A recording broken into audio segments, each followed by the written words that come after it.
नमस्कार, स्वागत छ तपाईँलाई फ्लेस भ्यू अफ नेपाल युट्युब च्यानलको 50औं भागमा।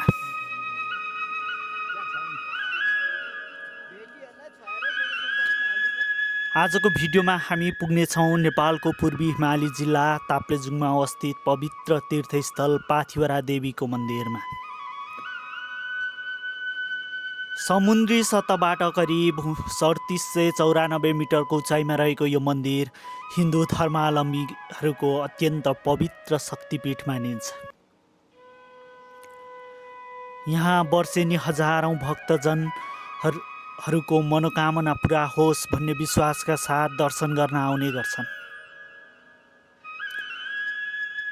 आजको भिडियोमा हामी तपाईलाई पाथिभरा देवीको धार्मिक महत्त्व, इतिहास, यात्रा अनुभव र यहाँको अद्भुत प्राकृतिक दृश्य सबै कुरा देखाउनेछौँ। हामी चाहिँ पाथिभरा को यो गेटबाट माथि उक्लिसकेको छौँ। पाथिभराको मन्दिर, जुन पाथिभरा माताको मन्दिर छ, यो नजिकै छ, देख्न सक्नुहुन्छ मेरो पछाडि। अब यो पार गरिसके पछाडि चाहिँ हामी मन्दिरमा पुग्छौँ र यो घन्टीहरू निकै शोभा बढाएको छ यहाँ चाहिँ।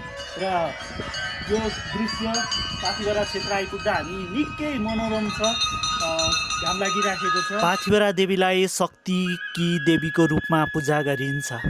स्थानीय विश्वास अनुसार यहाँ सच्चा मनले पूजा गरेमा देवीले भक्तहरूको मनोकामना पुरा गरिदिन्छन् भन्ने विश्वास रहेको छ। त्यसैले यहाँ दर्शन गर्न आउने भक्तहरूले प्राय पशु बलि, पूजा र प्रसाद चढाउने परम्परा रहेको छ।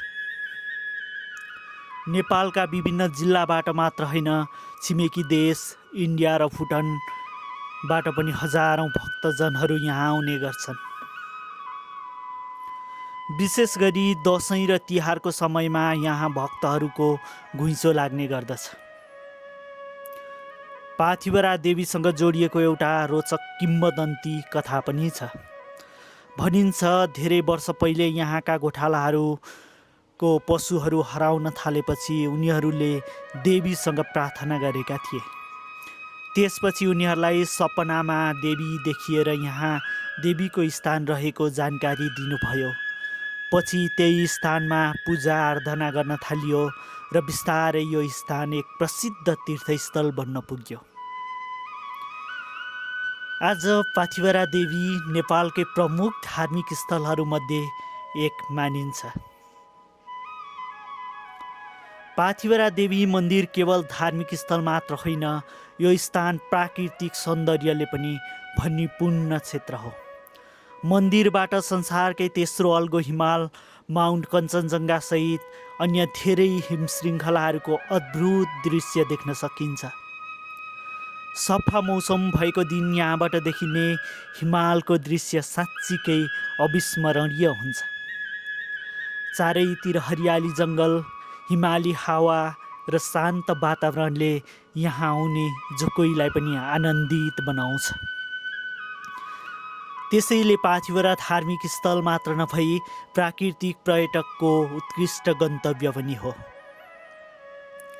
पाथिभरा मन्दिर पुग्नको लागि पहिलो चरणमा फुङलिङ अर्थात् ताप्लेजुङ सदरमुकाम पुग्नुपर्छ। त्यहाँबाट सवारी साधन मार्फत काफ्लेपाटीसम्म पुग्न सकिन्छ। काफ्लेपाटीबाट मन्दिरसम्म करिब 3-4 घन्टाको पैदल यात्रा गर्नुपर्छ। यो बाटो जङ्गल, पहाड र समुद्र प्राकृतिक दृश्यले भरिएको छ। यात्राको क्रममा ठाउँ ठाउँमा विश्राम गर्ने ठाउँ, चिया पसल र साना होटलहरू पनि पाइन्छ। पाथिभरा देवी मन्दिरले स्थानीय पर्यटन र अर्थतन्त्रमा पनि ठुलो योगदान दिएको छ। यहाँ आउने पर्यटक र भक्तजनका कारण स्थानीय होटलहरू, पसल, यातायात र अन्य व्यवसायहरू प्रशस्तै सञ्चालन भएका छन्। यसले स्थानीय समुदायलाई रोजगारी र आम्दानीको अवसर पनि प्रशस्तै दिएको छ।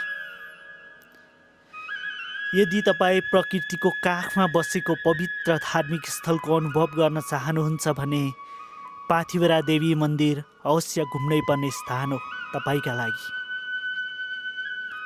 यहाँको यात्रा केवल धार्मिक अनुभव मात्र होइन, यो आध्यात्मिक शान्ति र प्राकृतिक सौन्दर्यको अद्भुत सङ्गम पनि हो। यदि तपाईँ यस्तो ठाउँ, सांस्कृतिक र प्राकृतिकको भिडियो मनपर्छ भने प्लिज भ्यू अफ नेपाल च्यानललाई लाइक, सेयर र सब्सक्राइब गर्न नबिर्सिनुहोला। धन्यवाद। फेरि अर्को भिडियोमा भेटौँला।